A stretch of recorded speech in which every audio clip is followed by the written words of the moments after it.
وما آتاكم الرسول فخذوه وما نهاكم عنه فانتهوا واتقوا الله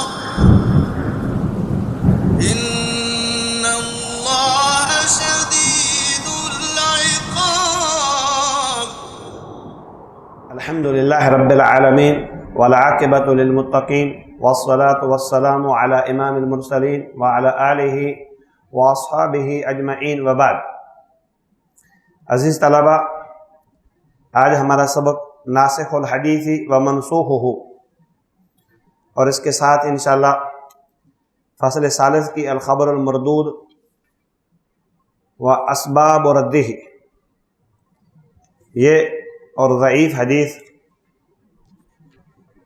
کی تعریف اور اس کی مثال اور اس کے روایت کا حکم اور اس پر عمل کا حکم اور اشر المصنفات، یہ انشاءاللہ ہم پڑھیں گے. ناسخ الحدیث و منسوخہ، لغوی طور پر اس کی تعریف، اس کے دو معنی ہیں. الازالہ، زن زائل کرنا، ومن نسخت الشمس ظل، اور اسی ازالہ کے معنی میں سے ہے سورج نے سائے کو زائل کر دیا، یعنی جب سورج چڑھتا ہے تو سایہ ختم ہو جاتا ہے، اے ازالت ہو. دوسرا معنی ہے النقل، نقل کرنا، منتقل کرنا. ومن ہو نسخت الکتاب، میں نے کتاب کو نقل کیا، یعنی تحریر کو ادھر سے ادھر کر دیا. آپ کے پاس ایک تحریر ہے، کتاب مانا تحریر، آپ کو کہا گیا اس کی کاپی کر دو. اب تو آگے نا فوٹو کاپی جو 1 منٹ میں مشین کر دیتی ہے. پہلے کتاب اس طرح کرتے تھے، کہا جاتا یہ کتاب ہے یعنی تحریر ہے، آپ اس تحریر کو ایک اور اس کی کاپی کر دیں تو ساری کتاب حرف بحرف دوسری جگہ منتقل کرتا، ایک کتاب سے دوسری کتاب بناتا، ایک کاپی سے دوسری کاپی بناتا. اے نقل تو ما فیہ، جو کچھ اس کتاب کے اندر تھا اس کو میں نے آگے منتقل کر دیا ہے. فَكَأَنَّ النَّاسِخَ قَدْ أَزَالَ الْمَنْسُوخ، گویا کہ نقل کرنے والے نے، ناسخ میں نا نقل کرنے والے نے اس منسوخ کو، جو منسوخ بمانا مکتوب، جو لکھا ہوا تھا اس کو آگے منتقل کر دیا ہے. اور نَقَلَهُ إِلَى حُكْمٍ آخر، یا دوسری چیز کی طرف یا دوسرے حکم کی طرف اس کو منتقل کر دیا ہے. یا ناسخ نے منسوخ کو زائل کر دیا ہے اور اس کو ایک حکم سے دوسرے حکم کی طرف منتقل کر دیا ہے. اصطلاحاً رفع الشارع حکما منہ، شارع علیہ السلام کا اپنی طرف سے ایک حکم کو اٹھا لینا، ختم کر دینا. رفع کا معنی ختم کر دینا. متقدما، جو حکم پہلے بیان ہو چکا ہے، ظاہر بات ہے جو پہلے ہوگا وہی متقدم ہوگا اور اسی کو اٹھایا جائے گا. بعد والا تو ناسخ ہوگا نا. بحکم منہ، شارع کی طرف سے حکم ہو، غیر شارع کی طرف سے حکم نہ ہو. بحکم منہ، منہ کا مرجع شارع، شارع کے حکم سے پہلے حکم کو منسوخ کرنا یا اٹھانا یا زائل کرنا شارع کے حکم کے ساتھ ہی. وہ حکم کیسا ہو؟ متأخر، وہ حکم بعد میں آنے والا ہو، لیٹ ہونے والا ہو، یعنی بعد والے حکم کے ذریعے پہلے حکم کو منسوخ کرنا، شارع کے بعد والے حکم کے ذریعے شارع کے پہلے حکم کو منسوخ کرنا. اس میں یہ بات رہے کہ شارع سے مراد نبی صلی اللہ علیہ وسلم کی ذات ہے یا اللہ تعالیٰ کی ذات ہے، شریعت کو بیان کرنے والا یا شریعت کو سنانے، پہنچانے، ڈرانے والا. اصل شارع تو اللہ ہے، شریعت سازی کرنے والا وہ کون ہے؟ اللہ. اور نبی صلی اللہ علیہ وسلم اللہ تعالیٰ کے شارع ہونے کے اعتبار سے نائب ہیں کہ جو اللہ تعالیٰ آپ کو دیتا ہے آپ اس کو آگے بیان کر دیتے ہیں. تو حدیث کے اندر بھی ناسخ منسوخ کا چونکہ مسئلہ ہے، اس اعتبار سے آپ اللہ تعالیٰ کے نائب ہیں کہ جو اللہ نے آپ کو کہا وَمَا يَنْطِقُ عَنِ الْهَوَىٰ إِنْ هُوَ إِلَّا وَحْيٌ يُوحَىٰ، کہ وحی کے بغیر تو آپ بولتے نہیں، کہ حدیث میں اس حدیث کو منسوخ کر دو، اس کو ناسخ کر دو، آپ اللہ کے حکم کے مطابق اس کو آگے بیان کر دیتے ہیں. اور قرآن مجید میں بھی نسخ منسوخ کا مسئلہ مشہور و معروف ہے. مَا نَنسَخْ مِنْ آیَةٍ وَنُنسِخْهَا نَأْتِ بِخَيْرٍ مِنْهَا وَمِثْلِهَا، کہ جب بھی ہم کوئی آیت منسوخ کرتے ہیں تو اس سے زیادہ بہتر لے آتے ہیں یا اس جیسی کم از کم ہوتی ہے.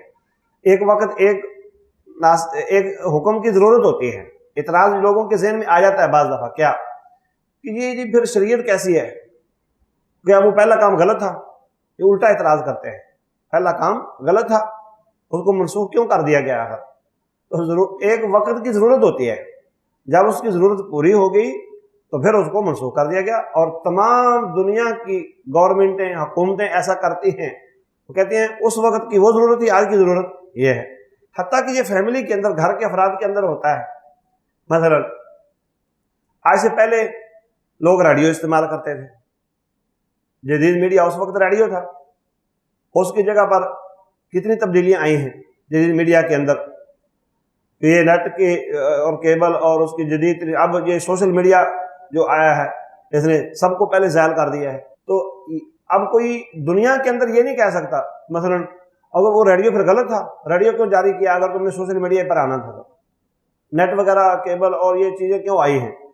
اب سارے کہتے ہیں جی یہ جدید ایجاد ہے اور یہ وقت کا تقاضا ہے اور مفید ہے، اور وہ اس وقت جدید نہ ایجاد ہونے کی وجہ سے ہم اس سے استفادہ کر، اس وقت وہ فائدہ مند تھا کیونکہ اس کے مقابلے میں کوئی اس سے اچھی چیز نہیں تھی، اور آج یہ اچھی چیز ہے۔ تو حالات اور ظروف یعنی اوقات اور مناسبات کے اعتبار سے ایک چیز کو ختم کر دینا، یہ وقت کا تقاضا انسانی عقل کے عین مطابق ہے، انسانی عقل کے عین مطابق ہے۔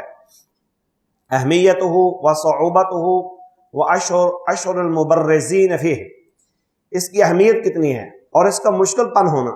ناسخ منسوخ کو سمجھنا بھی تو ایک مشکل کام ہے نا، ہر آدمی کے بس کی بات نہیں ہے ناسخ منسوخ کو سمجھے۔ اور اس کے اندر سب سے زیادہ ظاہر ہونے والے علماء وہ معرفت ناسخ الحدیث من منسوخہ فن مہم صعب، مؤلف کہتے ہیں حدیث کے ناسخ اور حدیث کے منسوخ کو پہچاننا، کون سی حدیث ناسخ ہے کون سی منسوخ ہے، یہ ایک فن ہے، مشکل ہے، مہم اہم ہے، مہم اہم فن ہے، صعب مشکل ہے، اہم ہونا اور مشکل ہونا، دیکھو یعنی حاصل بھی کرنا چاہیے اور ہے بھی اس کو سمجھنا اور اس کی دقت باریکی کو جاننا مشکل۔ فقد قال زہری، امام زہری رحمہ اللہ فرماتے ہیں اعی الفقہاء واعجزہم، فقہا کو تھکا کے رکھ دیا ہے، اعی الفقہاء مفعول مقدم ہے، اعی الفقہاء واعجزہم ان یعرفوا ناسخ الحدیث من منسوخہ، فقہا کو تھکا کے رکھ دیا ہے اور بے بس کر دیا ہے، عاجز کرنا بے بس کرنا، فقہا کو تھکا دیا ہے اور بے بس کر دیا ہے کس چیز نے؟ کہ وہ حدیث کے ناسخ اور منسوخ کو سمجھیں۔ ان یعرفوا بطویل مصدر ہو کر فاعل ہو جائے گا آیا کا، ان یعرفوا یعنی معرفتہم یہ فاعل ہے، اصل میں تھا اعی الفقہاء واعجزہم معرفت ناسخ الحدیث من منسوخہ، حدیث کی ناسخ الحدیث کی پہچان اور منسوخ حدیث کو سمجھنا، اس چیز کی پہچان نے، یہ پہچان کیا ہے؟ بطویل مصدر ہو کر آیا کا فاعل، اس نے فقہا کو تھکا دیا، چور کر دیا اور ان کو بے بس کر کے رکھ دیا کہ کیسے پہچانے۔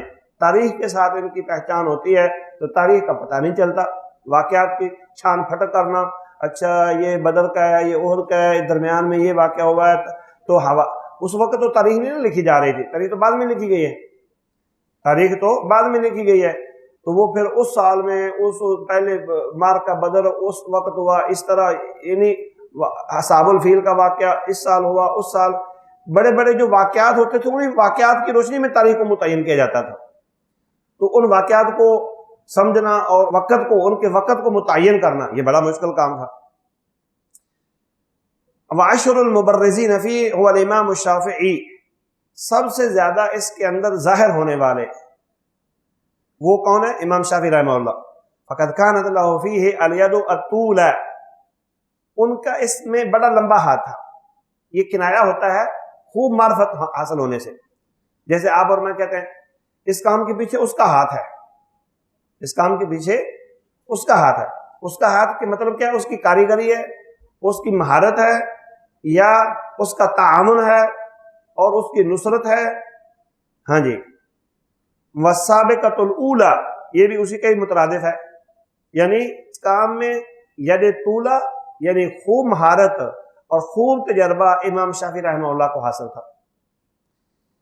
قال الامام احمد لابن وارا، امام احمد بن حنبل رحمہ اللہ نے ابن وارا کو کہا، فقد قدم من مصر، ابن وارا مصر سے آئے تھے، کتبت کتب الشافعی، پوچھا آپ نے امام شافعی کی کتابوں کو نسخ کیا ہے، لکھا ہے؟ امام شافعی کی جو مقالات ہیں، کتابیں ہیں، ان کو لکھا ہے؟ انہوں نے کہا نہیں۔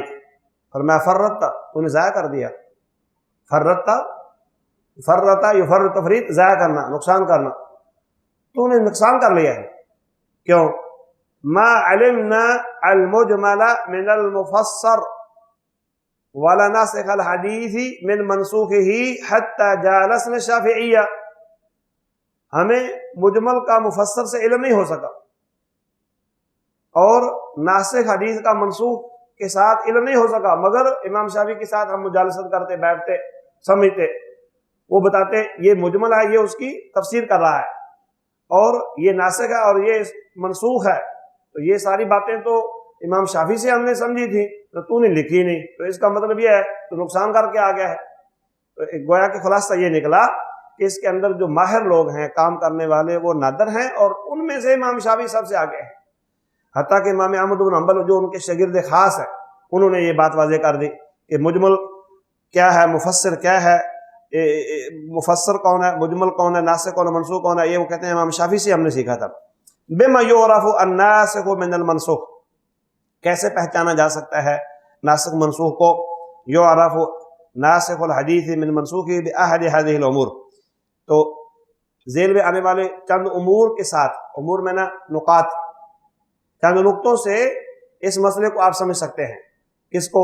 ناسخ کیا ہے، منسوخ کیا ہے، تو اس کو آپ ان درج ذیل نقاط کے ساتھ سمجھ سکتے ہیں۔ نمبر 1، بتصریح رسول اللہ صلی اللہ علیہ وسلم، اللہ کے رسول صلی اللہ علیہ وسلم کی وضاحت، آپ خود کہہ دیں کہ میں نے تمہیں پہلے یہ کہا تھا، اب میں تمہیں یہ کہہ رہا ہوں، اس کا امر واقعہ واضح ہو گیا، حقیقت حال کھول گئی کہ آپ صلی اللہ علیہ وسلم کا فرمان خود ہی ناسخ ہے۔ جیسے حدیث بریدہ میں جو صحیح مسلم میں ہے، آپ فرماتے ہیں کنت نہیتکم عن زیارت القبور، میں نے تم کو قبروں کی زیارت سے منع کیا تھا، فزوروها، اب تم ان کی زیارت کرو، فإنها تذکر الآخرہ، اس لیے کہ قبروں کی زیارت یعنی قبرستان جانا اور قبروں کو دیکھنا اور مردوں کے لیے، میتوں کے لیے مغفرت اور بخشش کی دعا کرنا، یہ چیز انسان کو آخرت یاد دلاتی ہے۔ بندہ سوچتا یار میں نے بھی ادھر ہی آنا ہے، میں دنیا کے اندر غافل ہو گیا ہوں، بے پرواہ ہو گیا ہوں، یہ میرا فلاں عزیز ہے، یہ فلاں عزیز ہے، تو میں اپنی دنیا سے غفلت کو چھوڑوں اور اس جگہ آنے کی تیاری کروں۔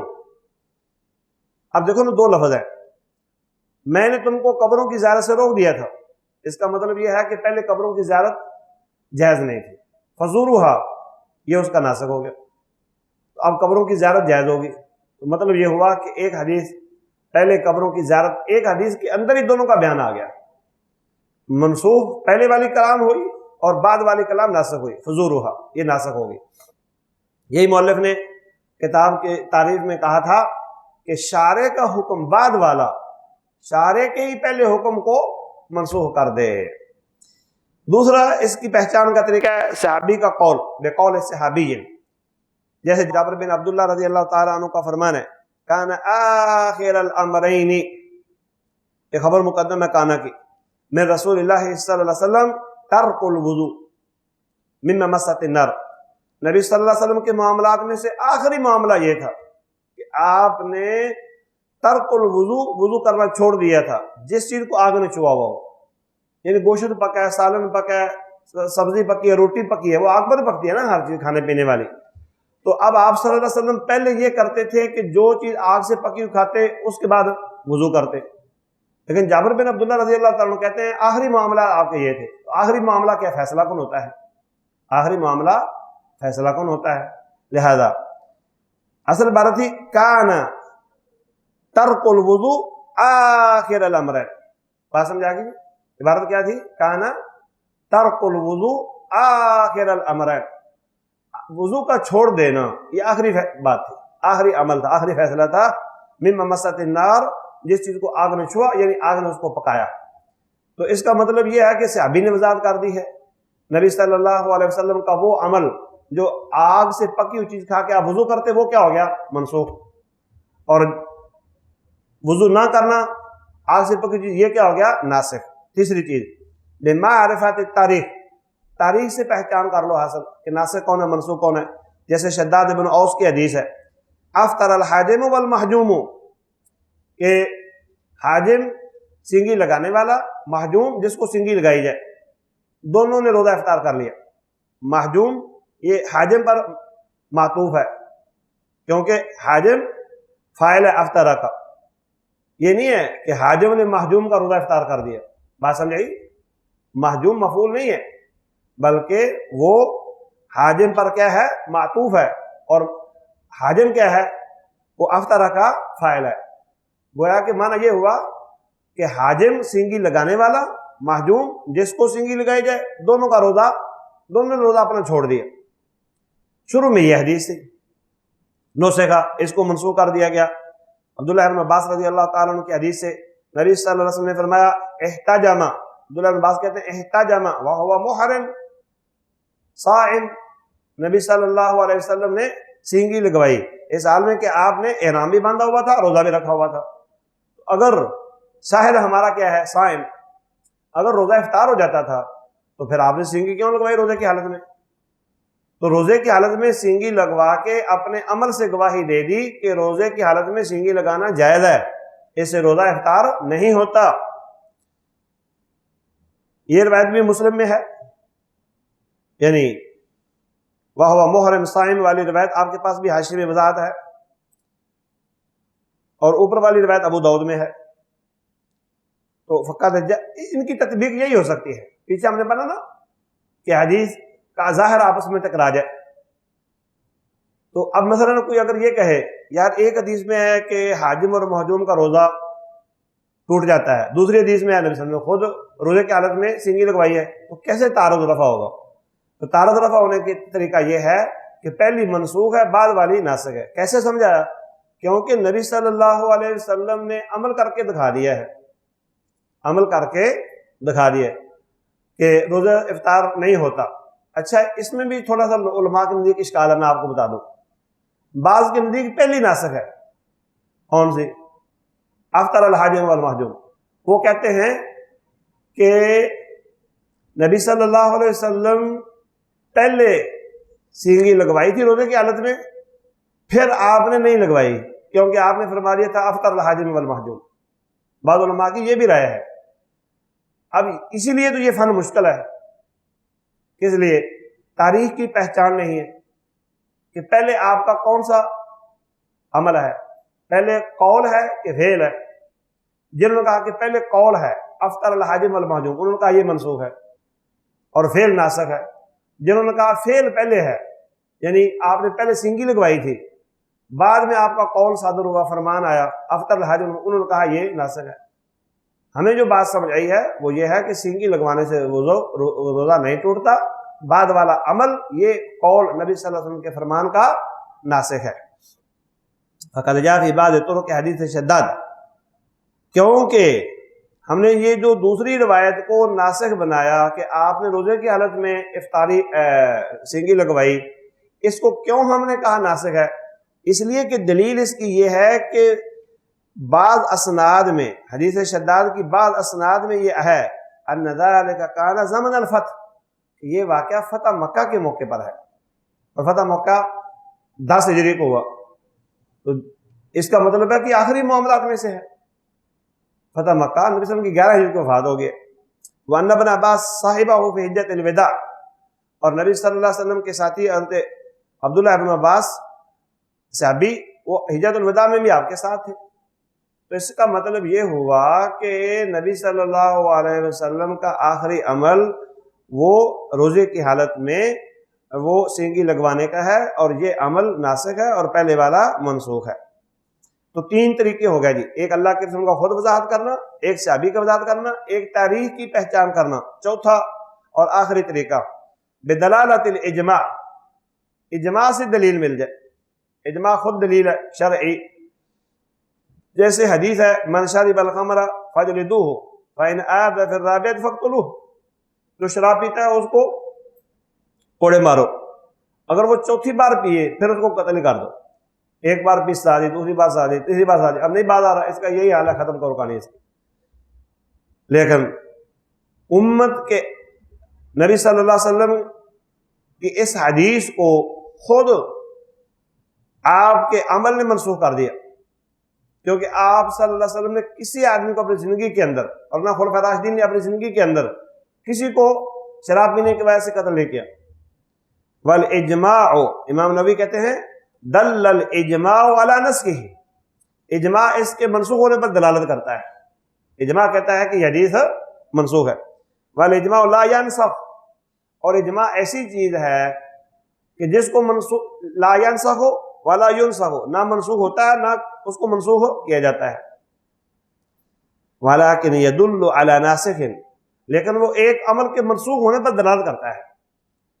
خود اجماع، توجہ کرو، خود اجماع ناسخ نہیں ہوتا، لا ینسخ اس چیز کو منسوخ نہیں کرتا، ولا ینسخ اور نہ اس کو منسوخ کیا جاتا ہے، لیکن وہ کسی عمل کے منسوخ ہونے پر دلالت کر دے گا، نہ منسوخ ہوتا ہے نہ اس کو کیا جاتا ہے، یہ معنی ہے لا ینسخ، نہ اجماع منسوخ ہوتا ہے اور نہ اس کو منسوخ کیا جا سکتا ہے۔ تو دونوں باتوں کا مطلب ایک ہوا، کیا اجماع منسوخ نہیں ہوتا، نہ خود منسوخ ہوتا ہے اور نہ اس کو کوئی دوسرا عمل، مثلا اللہ کا قرآن، حدیث، صحابی کا قول یا کسی اجماع کے ذریعے ایک اجماع کو منسوخ کر دیا جائے، یہ چاروں باتیں نہیں ہیں۔ بات سمجھا گی جی؟ نہ خود منسوخ ہوتا ہے اور نہ اس کو منسوخ کیا جا سکتا ہے۔ اسی لیے بعض علماء کے نزدیک، توجہ کرو نقطے اور فائدے کی بات، بعض علماء کے نزدیک اجماع قرآن سے بھی اقوی دلیل ہے، قرآن سے بھی زیادہ معتبر دلیل ہے۔ کیوں؟ قرآن کے اندر ناسخ منسوخ ہے، اجماع ناسخ منسوخ نہیں ہوتا۔ اچھا جی، تو یہ چار طریقے بتائے مؤلف نے ناسخ منسوخ کو پہچاننے کے لیے۔ اس میں سب سے زیادہ مشہور و معروف مصنفات الاعتبار فی الناسخ والمنسوخ من الاثار، یہ امام حازمی کی کتاب ہے، ابو بکر محمد ابن موسیٰ الحازمی، اور ایک کتاب امام احمد بن حنبل کی ہے الناسخ والمنسوخ، اور ایک کتاب ہے تجرید الاحادیث المنسوخہ ابن الجوزی کی، اور ایک یہ کتاب ہے ناسخ الحدیث والمنسوخ امام ابن شاہین کی۔ تو جیسے قرآن مجید کے اندر ناسخ منسوخ کا مسئلہ آتا ہے نا، اسی طرح ہی حدیث کے اندر بھی ناسخ اور منسوخ کا مسئلہ ہے۔ تو کم از کم ایک آدھی کتاب ہر طالب علم کے پاس ہونی چاہیے تاکہ ضرورت کے وقت اس کو دیکھ لے۔ ہم اگلا سبق شروع کرتے ہیں۔ الحمدللہ یہ سبق بہت مختصر اور آسان اور ہلکا تھا۔ الفصل الثالث الخبر المردود، المبحث الاول الضعیف، المبحث الثانی المردود بسبب سقط من الاسناد، راوی اسناد کے اندر کسی راوی کا گر جانا۔ المبحث الثالث المردود بسبب طعن فی الراوی، راوی کے اندر طعن کی وجہ سے سند کا کمزور ہو جانا۔ الخبر المردود و اسباب رده، مردود خبر یعنی غیر مقبول، استدلال نہیں کیا جا سکتا، ضعیف کہہ لو، ضعیف خبر، ضعیف حدیث، اور اس کو رد کرنے کے اسباب کیا کیا ہیں، اس کی تعریف ہے هو الذی لم یترجع صدق المخبر به، پیچھے یہ گزر چکی بات، وہ حدیث جس کے اندر خبر دینے والے کی سچائی راجع نہ ہو، خبر دینے والا یعنی صحابی یا تابعی، استغفر اللہ، راوی حدیث صحابی نے، جو صحابی ہے اس کے اوپر تو کذب کا اطلاق ہونا حرام ہے نا، وہ تو صحابہ سارے کے سارے عدالت سے ماورا ہے، ان کا لفظ ہی ان کی ذات کے لیے عادل ہے۔ اگر ہم ان کو کہیں کہ ابو بکر عدل ہے تو یہ ابو بکر کا حق نہیں ادا ہوا، کیونکہ ابو بکر کا عدل سے اوپر مقام ہے، اس لیے صحابی کا لفظ ہی ان کی ذات کی تعریف ہے۔ بات سمجھا گی؟ صحابی کے بعد تابعین اور تبع تابعین اور بعد والے روات کے اوپر، ان کے اوپر متقن، حافظ اور اسی طرح ثقۃ اور یہ الفاظ تعریف اور تجریح کے بولتے ہیں، صحابی کے اوپر نہیں بولتے۔ کیوں؟ صحابی کا لفظ اپنی ذات کے لیے سب سے بڑی تعریف ہے، جتنے بھی الفاظ محدثین نے بتائے ہیں وہ صحابی کے مقام و مرتبے کے برابر نہیں ہو سکتے۔ اچھا جی، هو الذی لم یترجع، اس مراد صحابی کے علاوہ ہوگا کوئی، نہ راجع ہو، صدق المخبر، خبر دینے والے کی صحیح راجع نہ ہو، بہی اس حدیث کو، حدیث کو بیان کرنے والے کی صحیح راجح نہ ہو. وذالک بفقد شرط او اکثر، یہ اس طرح ہوتا ہے کہ ایک شرط کمزور ہو جائے، نہ پائی جائے، یا زیادہ شرطیں نہ پائی جائیں. من شروط المقبول، مقبول کی شرطوں میں سے اتصال سند اور عادل ہونا اور ضابط ہونا اور اس کے اندر علت اور وہم کا نہ ہونا. التي مرت بنا فی بحث صحیح، وہ شرطیں جو صحیح حدیث کی تعلیم میں ہمارے پاس سے گزر چکی ہیں. اقسامہ و اسباب رده، لقد قسم العلماء الخبر المردود الى اقسام كثيرة، علماء کرام نے مردود حدیث کو کئی اقسام پر تقسیم کیا ہے، کئی اقسام پر تقسیم کیا ہے. وَأَطْلَقُوا عَلَى كَثِيرٍ مِنْ تِلْكَ الْأَقْسَامِ أَسْمَاءَ خَاصَةً بِهَا، اور ان اقسام میں سے ہر ایک قسم پر ایک خاص نام بولا ہے. ایک نام نہیں ہے خبر مردود کا، ایک نام نہیں ہے، بلکہ ہر قسم کے اوپر ایک اصطلاح ہے. منها ما لم يطلقوا عليها اسما خاصا بها، ان میں سے وہ بھی ہیں جن کے اوپر لم يطلقوا عليها اسما خاصا، کوئی اسپیشل نام نہیں بولا. بل سموها باسم عام، بلکہ عام نام لے لیے ضعیف. ضعیف کے لفظ کے اندر ساری وہ خبر مردود کی اقسام آ جاتی ہیں، لیکن پھر آگے ان کو منقطع ہے، مرسل ہے، موضوع ہے، معلق ہے، اور وہ اس کی توجیحات خاص جو ہیں ہاں جی وہ بھی واضح کر دیتے ہیں بعض دفعہ. اما اسباب رد الحدیث فکثیرۃ، رہے اسباب حدیث کو رد کرنے کے وہ تو بہت زیادہ ہیں. لیکنها ترجع بالجملہ الى احد سببین رئیسیین ہما، لیکن خلاصہ ان کا یہ ہے کہ ان کو دو پوائنٹ بنایا جا سکتے ہیں. ترجع وہ اسباب لوٹ آتے ہیں، بالجملہ سارے کے سارے، الى احد سببین دو سببوں میں سے ایک سبب کی طرف، رئیسیین جو مرکزی ہے. نمبر ایک ہما وہ کیا ہے؟ سقط من الاسناد، یا سند کے اندر سخت ہوگا. نمبر دو طعن فی الراوی، یا راوی کے اندر طعن ہوگا. تو سارے اسباب کا خلاصہ کیا ہے؟ یا راوی کے اندر طعن ہے، یا سند کے اندر سقط ہے، کوئی راوی گرا ہوا ہے. وتحت كل من هذين السببين انواع متعددہ، اور ان دو قسموں میں سے ہر ایک کے اندر کئی اقسام ہیں. ساتکلم عنها بابحاث مستقلة مفصلة انشاءاللہ تعالی. واللہ کہتا ہے کہ ان قریب میں ان ساری بحثوں کے بارے میں مستقل طور پر بحث کروں گا. مبتدئا ببحث الضعیف، ضعیف کی بحث سے ابتدا کرتے ہوئے.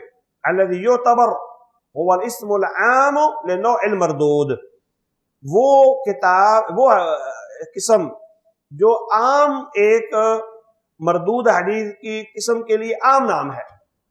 يعتبر هو الاسم العام، عام نام ہو گیا نا. ضعیف کے اندر جیسے میں نے ذکر کیا موضوع، مرسل، منقطع، ساری اقسام ہی شامل ہو جاتی ہیں. تو کہتا ہے ہم ضعیف سے شروع کرتے ہیں، اور مرکزی قسم ہے، اس کے اوپر ساری ضعیف اقسام کا اطلاق ہو جاتا ہے. ضعیف کیا ہوتی ہے؟ ضد القوی، مضبوط کے مقابلے میں. والضعف حسی و معنوی، ضعف جو ہے حسی اور معنوی دونوں طرح ہوتا ہے. ایک بوڑھا بندہ ہے، حسی ضعف ہے. معنوی ہے کہ ہم کہتے ہیں یہ حکومت اس کے مقابلے میں کمزور ہے، یہ کتاب اس کے مقابلے میں کمزور ہے. مثلا بخاری کے مقابلے میں ابن ماجہ کمزور ہے، یہ معنوی ہے. تو کتابوں کے اندر جان تو نہیں ہے کہ آپس میں لڑتی ہیں، تو اس حکومتوں کا آپس میں ٹکراؤ کرنا یہ حسی ہے. ہم کہتے ہیں یہ حکومت اس کے مقابلے میں کمزور ہے، یہ مرد اس کے مقابلے میں کمزور ہے. فالمراد بھی ہونا الضعف المعنوی، یہاں حسی مراد نہیں ہے ضعف، بلکہ معنوی ضعف مراد ہے. اصطلاحا هو ما لم يجمع صفت الحسن، ضعیف حدیث وہ ہے جو اپنے اندر حسن کی صفت، حسن کی خوبی کو جمع نہ کر سکے. بفقد شرط من شروطی، وہ حسن کی خوبیاں جو ہیں ان میں سے کوئی ایک شرط ٹوٹ جائے. ہم نے ذکر کیا تھا حسن حدیث لذاتی وہ ہے جس کے اندر ضبط خفیف ہو، باقی شرطیں وہی ہیں. تو اگر ضبط خفیف بھی ختم ہو جائے پھر وہ ضعیف ہوگی. پہلے ضبط خفیف تھا، اب وہ بھی ختم ہو گیا ہے تو پھر وہ ضعیف ہوگی. یا کوئی علت پائی گئی، یا اتصال سند نہ رہا، یا راوی کا جو ہے وہ ضابط ہونا نہ رہا، تو کوئی نہ کوئی سبب یا پایا جائے یا شرط ٹوٹ جائے. امام باقونی اپنے منظومہ میں کہتے ہیں وَكُلُّ مَا رُتْبَةِ الْحُسْنِ قَصُرْ فَهُوَ ضَعِيفٌ وَهُوَ قَسَامٌ قَصُرْ. امام باقونی کا ایک یہ چھوٹا سا منظومہ ہے اصول حدیث پر، 34 اشعار ہیں اس میں صرف. تو اکثر طلبہ اس کو حفظ کر لیتے ہیں کیونکہ اصولی طور پر اس کے اندر تقریباً اجمالاً ساری اصطلاحات آ جاتی ہیں. ہم نے بھی ادھر بچوں کو حفظ کروایا تھا. وَكُلُّ مَا رُتْبَةِ الْحُسْنِ قَصُرْ، ہر وہ حدیث جو حسن حدیث کے رتبے سے نیچے ہے، ہر وہ حدیث جو حسن حدیث کے رتبے سے نیچے ہے، فهو ضعیف، وہ ضعیف ہے حدیث ہے، وهو اقسام کثر، اور یہ اس کی بہت ساری قسمیں ہیں جو ضعیف حسن حدیث کے مرتبے سے نیچے آ جائے گی، وہ کیا ہو جائے گی؟ ضعیف۔ جو ضعیف ہوگی اس کی بڑی قسمیں، ایک موضوع ہے، ایک منکر ہے، ایک معضل ہے، ایک مرسل ہے، ایک معلق ہے، ایک، سمجھے بات؟ تو یہ اقسام ساری آ جائیں گی۔ تفاوتہ، ان کا آپس میں فرق، وَيَتَفَاوَتُ ضَعْفُهُ بِسَبَبِ شِدَّةِ ضَعْفِ رُوَاتِهِ، ضعیف حدیث ایک مرتبے پر نہیں ہوتی۔ مثلا آپ کہتے ہیں یہ ضعیف ہے، ضعیف کے بھی اندر اقسام ہیں، جیسے ایک طالب علم فیل ہے لیکن اس کا صرف ایک نمبر کم ہے، دوسرا فیل ہے اس کے 2، تیسرا اس کے 3، چوتھا 4، ایک طالب علم نے نمبر ہی کوئی نہیں لیا، کیوں؟ اب وہ سارے برابر تو نہیں ہے نا، اگرچہ جس نے ایک نمبر کم لیا وہ بھی فیل ہے، اور جس نے لیا ایک ہے وہ بھی فیل ہے، اس کا ایک کم ہے، اس نے لیا ایک ہے، دونوں برابر تو نہیں ہو سکتے۔ اسی طرح یہ حدیث کے اندر مسئلہ ہے، وہ کہتے ہیں کہ ضعف کا فرق یہ روات کے ضعف کے حساب سے ہے، روات کا ضعف ان کی کمزوری کتنی ہے، زیادہ ہے کہ تھوڑی ہے، اس حساب سے ہے۔ بحسب شدت ضعف رواتی و خفته، اگر ضعف سخت ہے تو حدیث بہت زیادہ کمزور ہوئی، اگر ضعف ہلکا ہے تو حدیث ہلکی کمزور ہوئی۔ کما یتفاوت الصحیح، جیسے صحیح کا فرق ہے، دیکھو نا، اگر ضبط تام ہے پھر صحیح ہوگی، اگر ضبط میں ہلکا پن آ جائے پھر حسن لذاتی ہوگی۔ تو جیسے صحیح کی اقسام ہے ویسے ہی ضعیف کی بھی اقسام ہے۔ فمنہ الضعیف ومنہ الضعیف جدا، تو ضعیف حدیث میں سے ایک صرف ضعیف ہوتی ہے، ایک بہت کمزور ہوتی ہے، ومنہ الواہی، اور ایک نہایت درجے کی کمزور ہوتی ہے، ومنہ المنکر، یہ بھی ایک اصطلاح ہے کہ ثقہ ضعیف کی مخالفت کرے وہ منکر ہے، وشر انواع الموضوع، اور ضعیف حدیث کی اقسام میں سے بدترین قسم جو ہے نا وہ موضوع ہے، کیونکہ وہ گھڑی ہوتی ہے، اللہ کے رسول صلی اللہ علیہ وسلم اس کی نسبت کرنا حرام ہے، باقی کی طرف نسبت کا جواز ہوتا ہے اور کہہ دیا جاتا ہے نسب الی رسول صلی اللہ علیہ وسلم، کیونکہ کسی وقت وہ نسبت صحیح بھی ثابت ہو سکتی ہے، لیکن جو ہے ہی من گھڑت شیعہ کا مقولہ ہے یا کذاب راویوں کا مقولہ ہے تو اس کو وہ بدترین نوع ہے ضعیف حدیث کی اقسام میں سے۔ اوہل اسانید، اسانید میں سے سب سے زیادہ جو کمزور ہے، وبناء علی ما تقدم فی الصحیح من ذکر اصح الاسانید، اس بنا پر جو ہم نے صحیح کی تعریف میں بیان کیا تھا، اور اس کے اسانید میں سے سب سے زیادہ صحیح حدیث کون سی تھی؟ جیسے ہم نے کہا امام بخاری کے نزدیک مالک نافع اور مالک النافع عن ابن عمر ہے، اور دوسرے علماء کے نزدیک وہ اقسام ہم نے پیچھے گزری ہیں، پڑھی ہیں۔ فقد ذکر العلماء فی بحث الضعیف ما یسمى باوہى الاسانید، علماء کی بحث میں یہ بات گزر چکی ہے، ذکر علماء نے بیان کیا ہے ضعیف کی بحث میں ما یسمى، جس کو کہا جائے اوہل الاسانید، اسانید میں سے سب سے زیادہ کمزور سند۔ ذکر الحاکم عن زبوری جملۃ کبیرۃ من اوہل الاسانید، امام حاکم نیسابوری نے بہت ساری حدیث کو بیان کیا، ان کی اسناد نہایت درجے کی کمزور ہے، بالنسبت الی بعض الصحابہ، صحابہ کی طرف ان کی نسبت کے اعتبار سے، اور بعض الجہات، یا کسی دوسری جہت سے، والبلدان، یا علاقوں کے اعتبار سے، علاقے کی نسبت کرنی، نسبت ثابت نہیں ہوئی کہ فلاں علاقے کا، مصر کی طرف منسوب کر دیا جبکہ وہ مصری ہے، کوفی ہے، بصری ہے، شامی ہے۔ وَأَذْكُرُ بَعْضَ الْأَمْثِلَةِ مِنْ كِتَابِ الْحَاكِمِ وَغَيْرِهِ، تو میں بعض مثالیں امام حاکم اور باقی علماء کی کتابوں سے ذکر کر دیتا ہوں۔ اوہل اسانید بنسبت الی ابی بکر صدیق رضی اللہ تعالی عنہ صدقۃ بن موسیٰ الدقیقی عن فرقد الصبخی عن مرہ الطیب عن ابی بکر، سب سے زیادہ کمزور سند ابو بکر کی نسبت کے اعتبار سے یہ ہے، جس میں ہے کہ صدقہ بن موسیٰ الدقیقی فرقد صبخی سے، اور وہ مرہ طیب اور وہ ابو بکر سے بیان کرے، تو یہ اوہل اسانید ہے۔ اور شامیوں کی اوہل اسانید یہ ہے، یعنی شامیوں کی طرف نسبت کی جائے، محمد بن قیس المصلوب عن عبید اللہ بن زہر، وہ علی سے، علی بن یزید سے، وہ قاسم سے، وہ ابو امامہ سے۔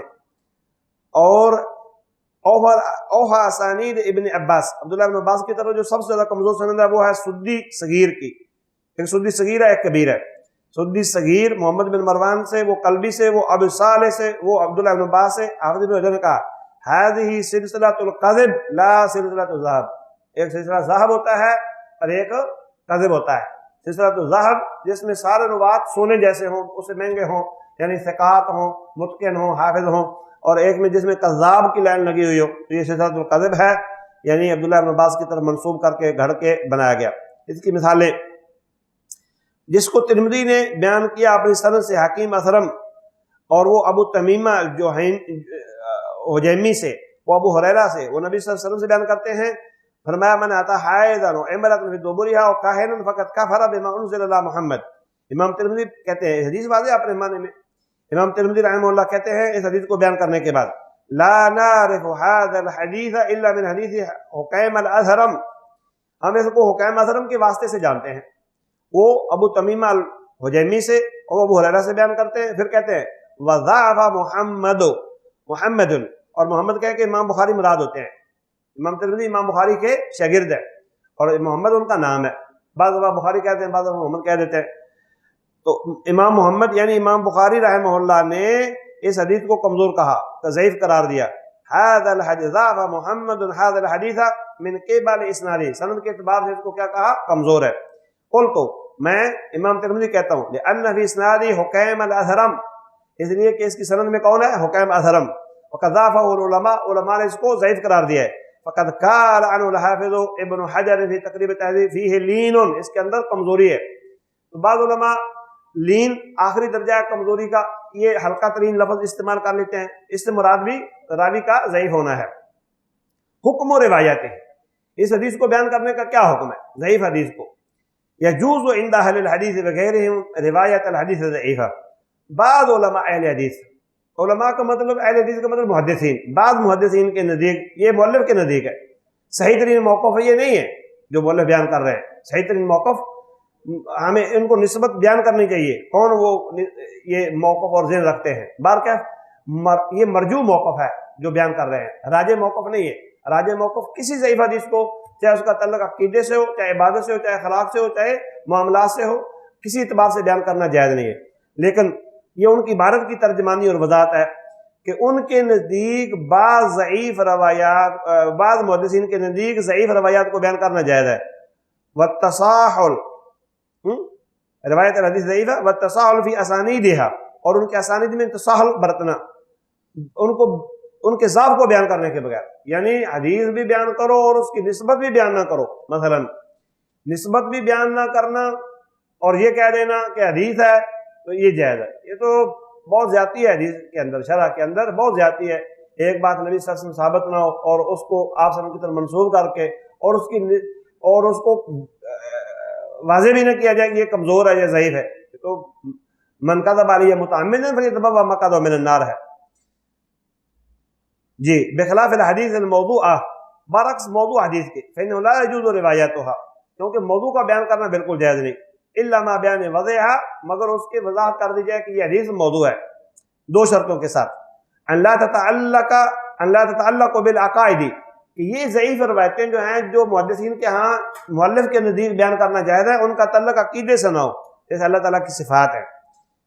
اور دوسری بات ہے لا تکون فی بیان الاحکام الشرعیہ، شرعی احکام کے بارے میں نہ ہو، مما یتعلق بالحلال والحرام، کہ یہ حلال ہے یہ حرام ہے، نہ عقیدے سے تعلق ہو، نہ حلال حرام سے تعلق ہو، پھر ان کو بیان کرنا جائز ہے۔ یہ مؤلف کی عبارت کا مطلب واضح ہوا، یعنی یجوز روایتها فی مثل المواعظ، واعظ کے موقع پر لوگوں کو ڈرانا مقصود ہے، سمجھانا مقصود ہے، ترغیب دینا مقصود ہو، ترہیب مقصود ہو، اور قصے بیان کرنا اور اس طرح کی باتیں۔ اور یہ بات وَمِن مَرُوِيَ عَنْهُ التَّسَاهُلُ فِي رِوَایَتِهَا سفیان ثوری وعبد الرحمن بن مہدی وأحمد بن حنبل، یہ سفیان ثوری اور عبد الرحمن مہدی بہت مشہور محدث تھے، اور امام احمد بن حنبل ان کی طرف یہ بات منسوب کر دی گئی ہے، پتہ نہیں یہ نسبت ثابت بھی ہے کہ نہیں، یہ نسبت دیکھی جائے نا کہ نسبت علماء نے، امام سفیان ثوری مشہور فقہ محدث ہیں اور عبد الرحمن مہدی اس سے بھی اعلیٰ ہیں، ہاں جی، تو کیا ان لوگوں نے امام احمد بن حنبل جیسے جلیل القدر ائمہ نے یہ بیان کی بھی ہے کہ نہیں، یہ نسبت بہر کیف چیک کرنے کی ضرورت ہے۔ وَيَنبَغِي التَّنَبُّهُ إِلَىٰ أَنَّكَ إِذَا رَوَيْتَهَا مِنْ غَيْرِ إِسْنَادٍ فَلَا تَقُلْ فِيهَا قَالَ رسول اللہ صلی اللہ علیہ وسلم، اور یہاں یہ ضروری تنبیہ بھی ہے کیا کہ جب آپ ایک حدیث کو بیان کرتے ہیں بغیر سند کے، تو آپ یہ نہ کہیں کہ اس کو اللہ کے رسول صلی اللہ علیہ وسلم نے اس طرح بیان کیا، وَإِنَّمَا تَقُولُ رویہ روایت کیا جاتا ہے، بیان کیا جاتا ہے. جیسے آپ کہتے ہیں نا کہا جاتا ہے، بھئی قائل کون ہے پتہ نہیں، کہا جاتا ہے تو سامنے کو خود سمجھ آ جاتی ہے کہ یہ بات جھوٹ ہوگی، کیونکہ قائل کی طرف نسبت بات کی نہ کرنا اس کا مطلب یہ ہے کہ مسئلہ مال نظر ہے. تو مؤلف کہتے ہیں کہ جب سند نہ ہو تو تم یہ نہ کہو اللہ کے رسول صلی اللہ علیہ وسلم نے فرمایا، بلکہ تم کیا کہو، بیان کیا جاتا ہے، یہ اللہ کے کی طرف سے ہے. اور وَإِنَّمَا تَقُولُ رُوِيَ عَنْ رَسُولِ اللَّهِ كَذَا أَوْ بَلَغَنَا عَنْهُ كَذَا، ہمیں یہ بات پہنچی ہے، کس نے پہنچائی ہے پتہ نہیں. وَمَا أَشْبَهَ ذَلِكَ، اور اس طرح کے کمزور سیگے لَأَلَّا تَجْزِمَ بِنِسْبَةِ ذَلِكَ الْحَدِيثِ لِلرَّسُولِ وَأَنْتَ تَعْرِفُ ضَعْفَهُ، اس لیے کہ تو جزمی طور پر اس حدیث کی نسبت اللہ کے رسول کی طرف نہ کرے، جزم یقیناً ہے، اور تمہیں پتہ بھی ہو اس حدیث کے کمزور ہونے کا. جب تمہیں پتہ ہے تو پھر اس کی نسبت کو اللہ کے رسول صلی اللہ علیہ وسلم کی طرف کرنا حرام ہے. اس پر عمل کرنے کا کیا حکم ہے؟ اختلف العلماء فی العمل بالحدیث الضعیف والذی علیہ جمہور العلماء انہ یستحب العمل به فی فضائل الاعمال لیکن بشروط ثلاثہ اوضحها الحافظ ابن حجر وہی. وہ کہتے ہیں علماء نے ضعیف حدیث کے اندر عمل میں اختلاف کیا ہے، اور جس پر جمہور علماء ہیں کہ وہ یہ ہے کہ فضائل اعمال میں اس ضعیف حدیث پر عمل کرنا مستحب ہے، لیکن 3 شرطوں کے ساتھ. یہ حافظ ابن حجر نے واضح کی ہیں. وہ شرطیں کیا ہیں؟ ان یکون الضعف غیر شدید کمزوری نہ ہو، ان یندرج الحدیث تحت اصل معمول به، کہ یہ حدیث کسی اصلی معمول کے تحت آ جائے، شرعی مسئلہ جو ہے ثابت ہے نص قرآنی سے یا صحیح حدیث سے، اور یہ ضمناً اس کے تحت آ جائے تو پھر اس کو جواز ہے. این درج ہو جائے الحدیث و حدیث تحت اصل، یعنی اصل شرعی، موصوف کی صفت محذوف ہے، اصل شرعی کے تحت آ جائے، معمول به، جس پر عمل کیا جا رہا ہے تو اس کے تحت اگر آ جائے تو جواز ہے.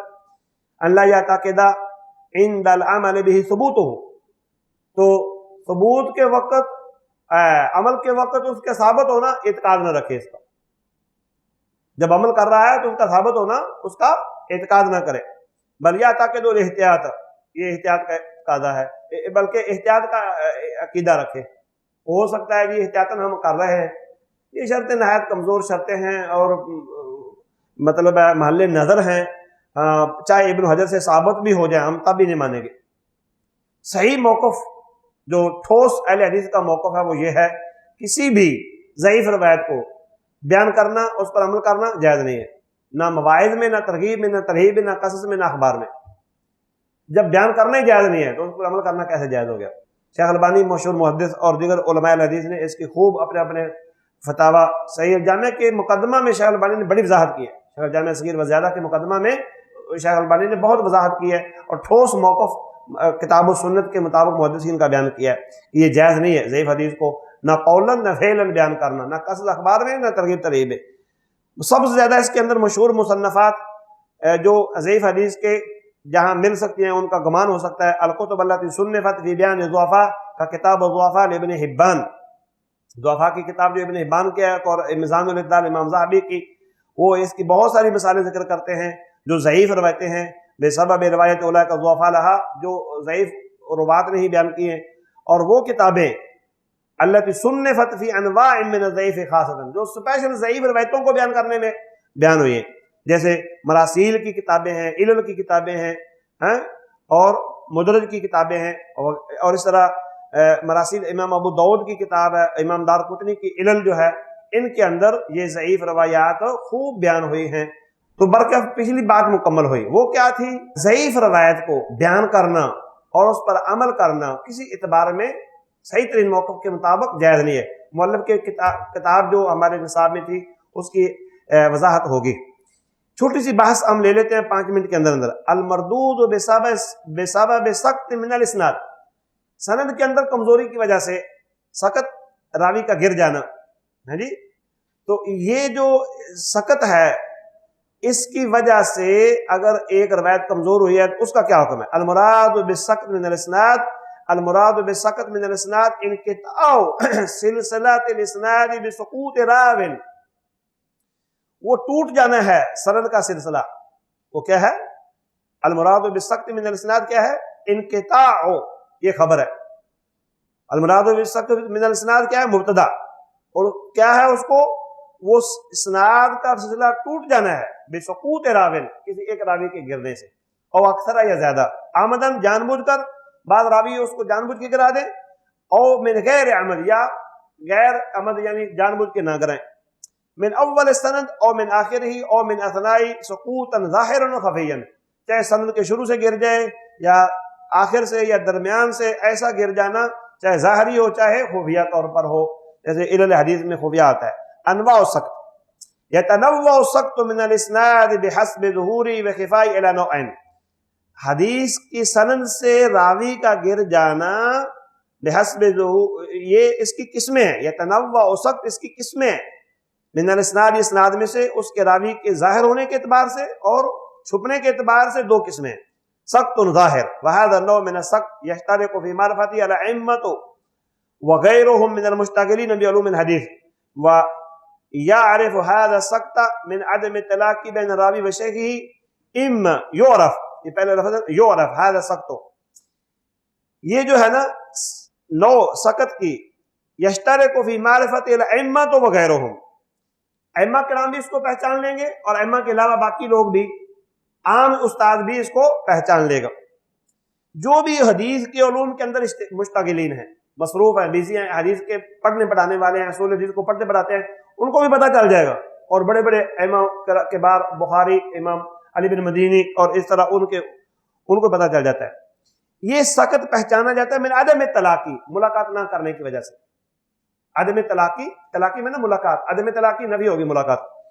بین الراوی و شیخ، راوی اور اس کے استاد کے درمیان عدم تلاقی کے ساتھ اس کو پہچانا جا سکتا ہے. اما لانه لم يدرك اثرہ، یا تو راوی نے اپنے استاد کے زمانے کو نہیں پایا اور اس سے بیان کر رہا ہے.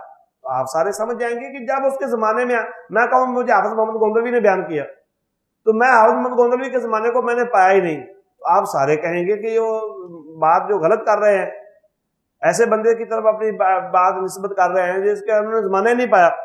یا آپ کہہ دیں ہمیں امام حافظ محمد گوندلوی نے، یا میں کہہ دوں امام شوکانی نے، یا محدث نذیر دہلوی رحمۃ اللہ علیہ نے، برکیف جس نے زمانہ نہیں پایا اس کی طرف منسوب کرے. اور ادرک اثرہ ہو، یا ایک بندے نے زمانہ تو پایا ہے لیکن لم یجتمع بہ، لیکن اس نے اس حدیث کو بیان کرنے میں اس کے ساتھ اکٹھا نہیں ہے، اس سے مشارکت حاصل نہیں ہوئی، اس حدیث کو بیان کرنے میں اس کو موقع نہیں ملا. بہت سارے ایسے واقعات بھی ہیں. وَلَيْسَتْ لَهُ مِنْهُ إِجَازَةٌ وَلَا وِجَادَةٌ، اور نہ اجازہ اور وجادہ جو مشہور خاص اصطلاحیں ہیں آگے بیان کرنے کی. اجازہ مؤلف اجازت دے دے، وجادہ کتاب لکھی ہوئی اس کی مل جائے تو وہ اس کو آگے اجازت ہو بیان کرنے کی، نہ اس کے پاس یہ ہو پھر وہ کہے مجھے فلاں نے بیان کیا ہے. لِذَلِكَ يَحْتَاجُ الْبَاحِثُ فِي الْأَسَانِيدِ إِلَى مَعْرِفَةِ تَارِيخِ الرُّوَاةِ، اسی لیے جانچ پڑتال کرنے والا جو باحث ہے نا، اس کو روات کی تاریخ کی پہچان بڑی ضروری ہے. پہچان روات کی تاریخ کے بغیر ہو ہی نہیں سکتی. بتاؤ فلاں کب زندہ ہوا ہے، پیدا کب ہوا ہے، مرا کب ہے، زمانہ اس نے پایا کہ نہیں، اور یہ معرفت ساری تاریخ کے بغیر ناممکن ہے. لأنه يتضمن بیان موالدہم، کیونکہ جو تاریخ کی معرفت ہے نا، یہی ان کی پیدائشوں کو شامل ہے، ان کی پیدائشوں کو جاننا. یتضمن بیان موالدہم، ان کی پیدائشوں کی بیان میں نا وضاحت، یہ معرفت ہی ان کی پیدائشوں کی بیان کرتی ہے، اور ان کی وفیاتہم و اوقات طلبہم، اور ان کے علم طلب کرنے کے اوقات کو بیان کرتی ہے. وارتحالہم، اور ان کے اسفار، رحلات علمیہ، کب سے کب انہوں نے یہ مصر کا، پھر کوفے کا، پھر بصرے کا، پھر شام کا، پھر فلاں علاقے کا سفر کیا، یہ سارا کیسے پہچانا جائے گا؟ تاریخ سے. تو تاریخ سے پیدائش جانی جاتی ہے، تاریخ سے ان کی وفیات، تاریخ سے ان کے علم حاصل کرنے کے طلبات اور سفر. وقد اصطلح علماء الحدیث فی تسمیۃ سقط ظاہر باربعۃ اسماء، علماء نے ظاہر سقط کے اندر جو نام جاری کیا، اس کو اصطلاح بولی، اس کے 4 نام ہیں. بحسب مکان سقط، سقط کے اعتبار سے، سقط کہاں سے ہوا ہے، سقط کہاں سے ہوا ہے، سقط کے مکان کے اعتبار سے، اور عدد الروات، یا راویوں کی تعداد کے اعتبار سے. الذین اس کے تو جو راوی گرا دیے گئے وہادی الاسماء ہیا اور ان کے نام یہ ہیں، نمبر 1 معلق، نمبر 2 المرسل، نمبر 3 المعضل، نمبر 4 المنقطع۔ تو یہ حسب مکان سقط ہیں یا عدد روات ہیں، کیونکہ بعد میں 2 گرتے ہیں، بعد میں 3، بعد میں 4، بعد میں 1، تو ہر ایک اس کی اصطلاح کے اعتبار سے بولا گیا۔ تو نمبر 2 سقط خفی، یہ تو سقط ظاہر تھا جس کو ائمہ اور غیر ائمہ سارے پہچان لیتے ہیں۔ ایک ہے سقط خفی، وَهَذَا لَا يُدْرِكُهُ إِلَّا الْأَئِمَّةُ الْحُذَّاقُ الْمُطَّلِعُونَ عَلَى طُرُقِ الْحَدِيثِ وَعِلَلِ الْأَسَانِيدِ، یہ وہ سقط خفی ہے جس کو ماہر ائمہ کرام اور حدیث کی اسانید اور اس کی علل کو خوب پہچان رکھنے والے جانتے ہیں، اور اس کے 2 نام ہیں، ایک مدلس اور ایک المرسل الخفی۔